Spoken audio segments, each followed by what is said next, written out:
नमस्कार। आज हम बात करेंगे एक ऐसी कंडीशन के बारे में जो लाखों लोगों की जिंदगी का हिस्सा है, डायबिटीज।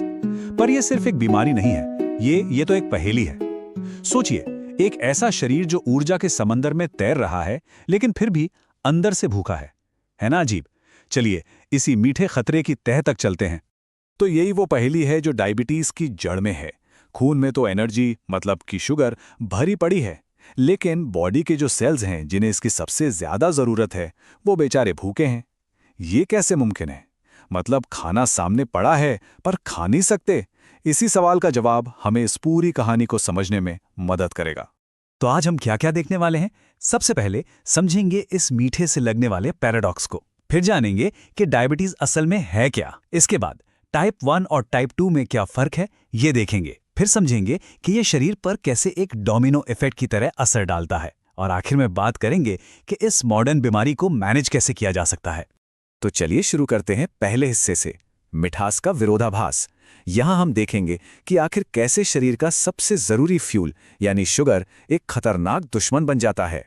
तो सवाल उठता है, ये डायबिटीज मेलिटस आखिर है क्या? चलिए इस भारी भरकम से लगने वाले मेडिकल टर्म को जरा आसान भाषा में समझते हैं। देखिए, सीधी सी बात है, डायबिटीज मेलिटस एक ऐसी क्रॉनिक मतलब लंबे समय तक चलने वाली मेटाबॉलिक प्रॉब्लम है जिसमें शरीर ग्लूकोज को सही से हैंडल नहीं कर पाता। नतीजा, खून में ग्लूकोज का लेवल खतरनाक हद तक बढ़ जाता है। और मजे की बात तो यह है कि इसका सुराग इसके नाम में ही है। मेलिटस जो है वो एक लैटिन शब्द है जिसका मतलब होता है शहद जैसा मीठा।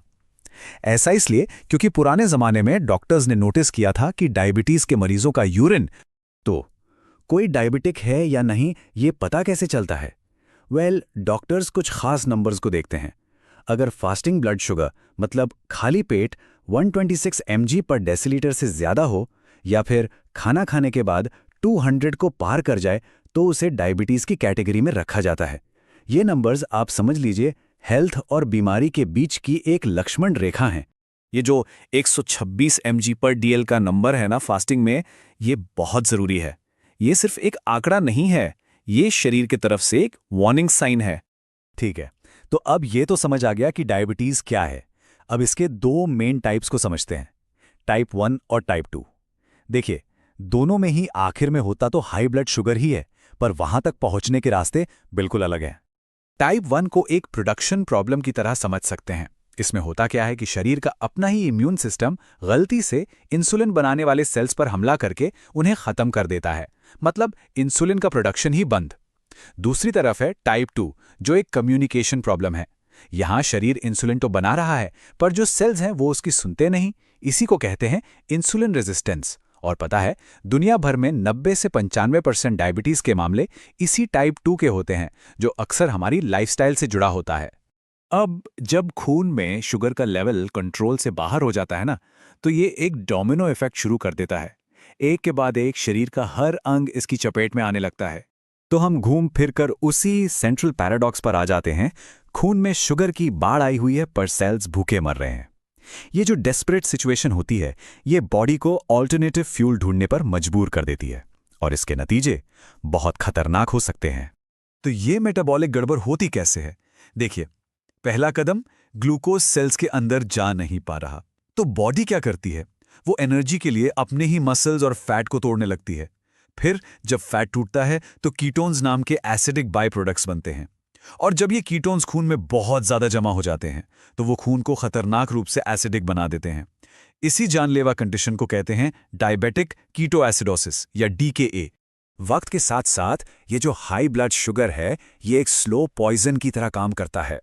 ये शरीर की सबसे बारीक खून की नसों को मतलब माइक्रोवेसल्स को डैमेज करता है। इससे होती हैं पैथीज, जैसे आंखों में रेटिनोपैथी जिससे ब्लाइंडनेस हो सकती है, किडनी में नेफ्रोपैथी जो किडनी फेलियर तक ले जा सकती है, और नसों में न्यूरोपैथी जिससे हाथों पैरों में दर्द और सुन्न पर महसूस होता है।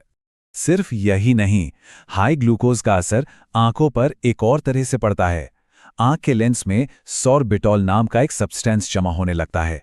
ये सॉर्बिटॉल पानी को अपनी तरफ खींचता है, जिससे लेंस में सूजन आती है, वो धुंधला पड़ जाता है, और इसी को हम मोतियाबिंद या कैटरैक्ट कहते हैं।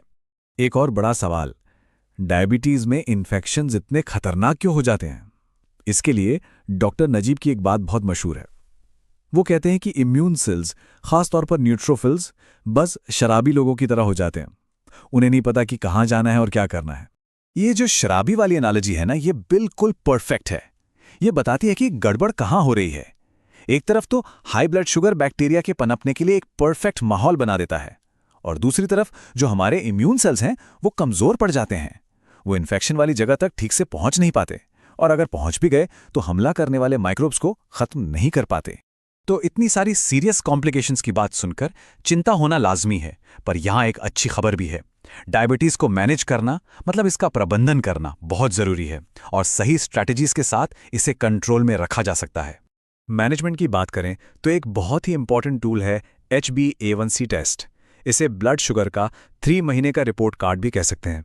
ये टेस्ट एक दिन का नहीं, बल्कि पिछले 3 महीनों का एवरेज शुगर कंट्रोल बताता है, जिससे एक लॉन्ग टर्म पिक्चर साफ हो जाती है। तो इसे मैनेज करने के 4 मेन पिलर्स हैं। पहला, डाइट में बदलाव, मतलब लो कार्ब हाई प्रोटीन। दूसरा, रेगुलर एक्सरसाइज। तीसरा, मुंह से ली जाने वाली दवाइयां जैसे मेटफॉर्मिन, जो अक्सर टाइप 2 में सबसे पहले दी जाती है। और चौथा, इंसुलिन रिप्लेसमेंट थेरेपी, जो टाइप 1 के मरीजों के लिए तो लिटरली लाइफ सेविंग है। जैसे जैसे हमारी मॉडर्न लाइफस्टाइल ज्यादा सेडेंट्री और प्रोसेस्ड फूड पर निर्भर होती जा रही है, डायबिटीज एक महामारी का रूप ले चुका है। और ये हमें एक बहुत बड़े सवाल पर लाकर खड़ा कर देता है। क्या डायबिटीज सिर्फ एक बीमारी है, या फिर ये हमारी आज की सभ्यता की, हमारी लाइफस्टाइल की एक गहरी बीमारी का लक्षण है? इस पर जरूर सोचिए।